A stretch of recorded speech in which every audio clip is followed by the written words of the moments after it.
Selamat datang di Q&A pemirsa. Apa kabar Anda dimanapun Anda berada? Semoga sehat selalu. Selamat datang malam ini. 1 jam ke depan saya Yohana Margareta akan menemani Anda untuk mengulik jawaban-jawaban dari bintang tamu yang akan kita hadirkan dalam Q&A kali ini. Karena setiap pertanyaan selalu ada jawaban.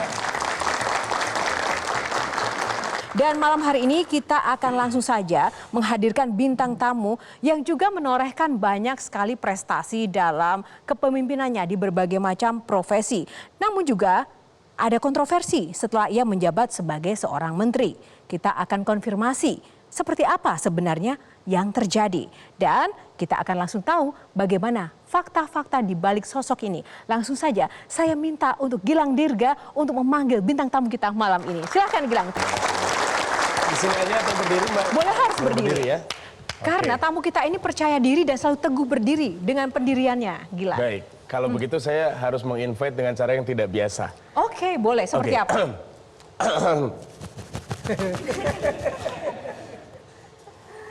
Iya, saya akan mencoba untuk menginvite bintang tamu dengan gaya atasan beliau. Ini adalah Pak Jokowi. Iya.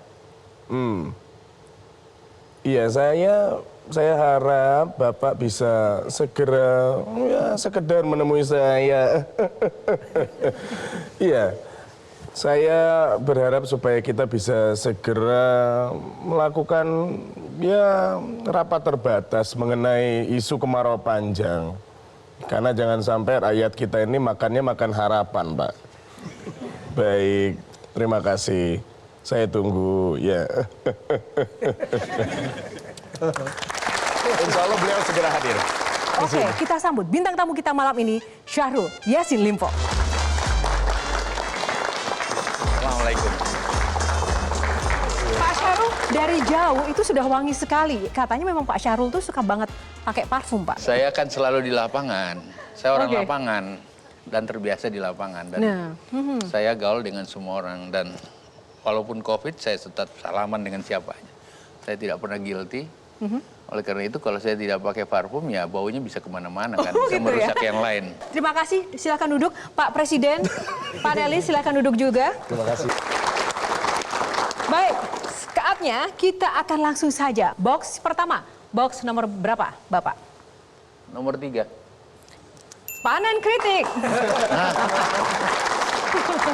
Nah, oke, kita akan uji ya dari komentar yang pertama, pakai kalung antivirus corona. Benar ya, Pak ya?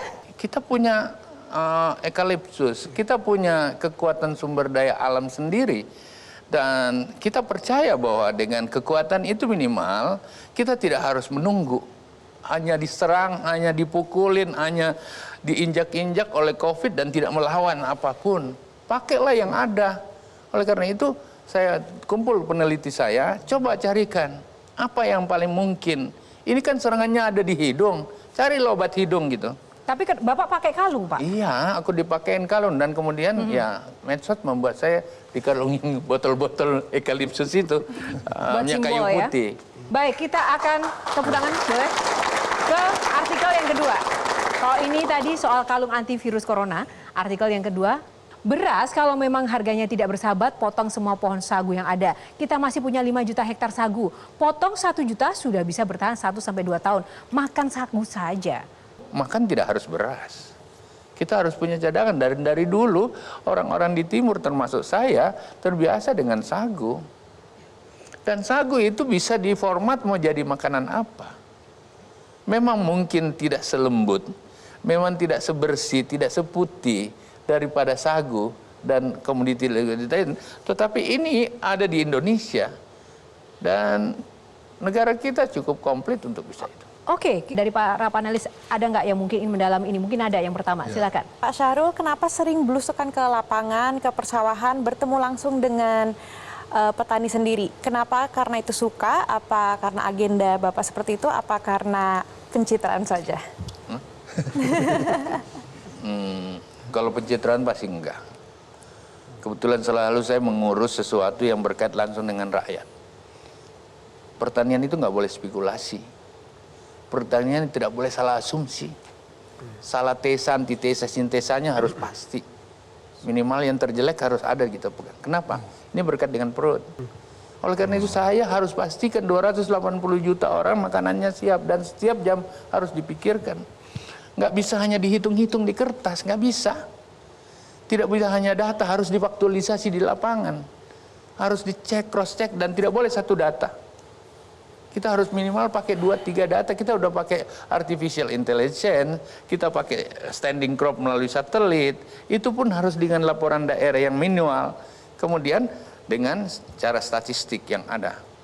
Nah, minimal itu tidak cukup. Harus di lapangan. Baik. Silakan Mas Arief Suditomo. Mas Arief Suditomo terlebih dahulu. 90% dari kebutuhan kedelai kita itu masih impor. Sementara kita tahu bangsa Indonesia, rakyatnya penggemar tempe dan tahu. Kita cuma produce 10% untuk tempe dan tahu kita.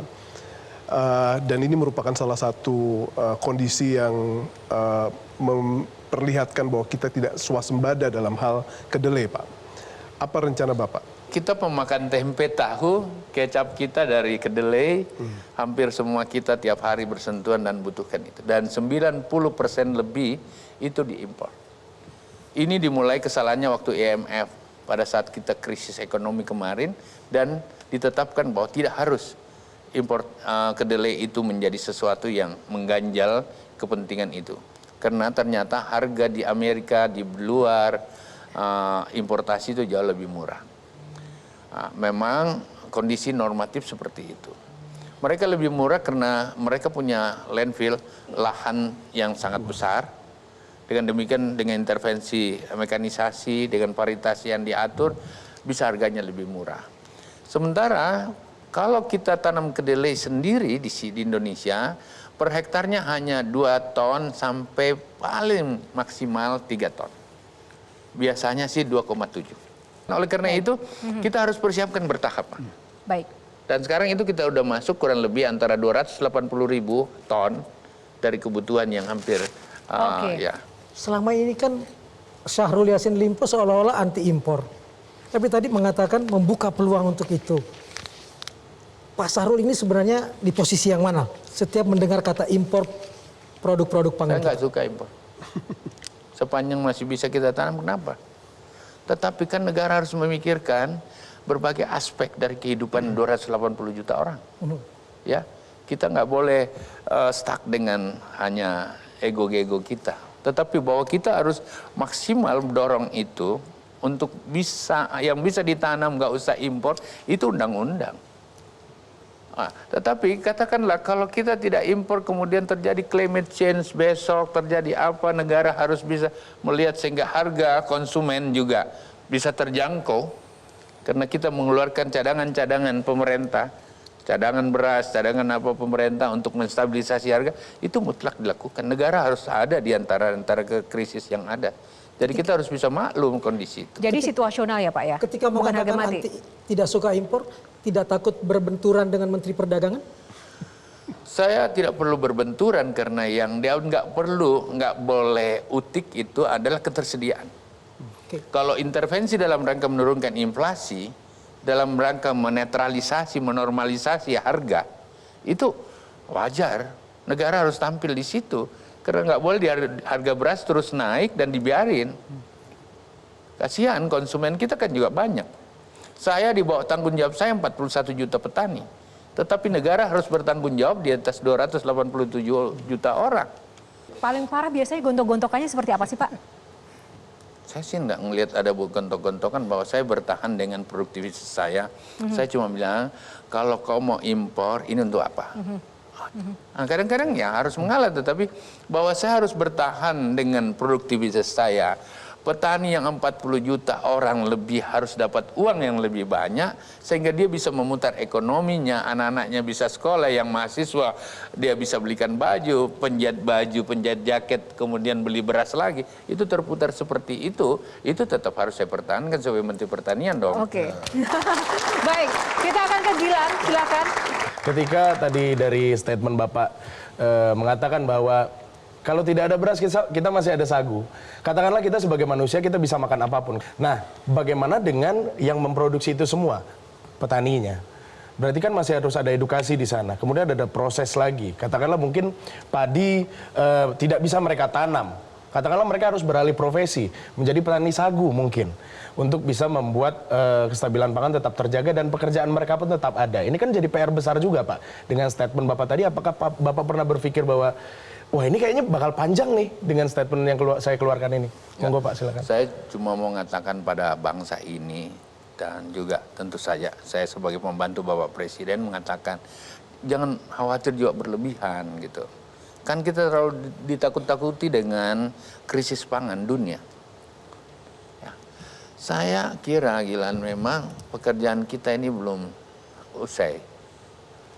Dengan kemampuan teknologi, perguruan tinggi yang makin banyak, tentu saja hadir pemerintah yang berpihak pada kepentingan rakyat dan tidak senang-senang sendiri, pekerjaan kita masih banyak. Ya. Oke. Terima kasih Pak Syahrul.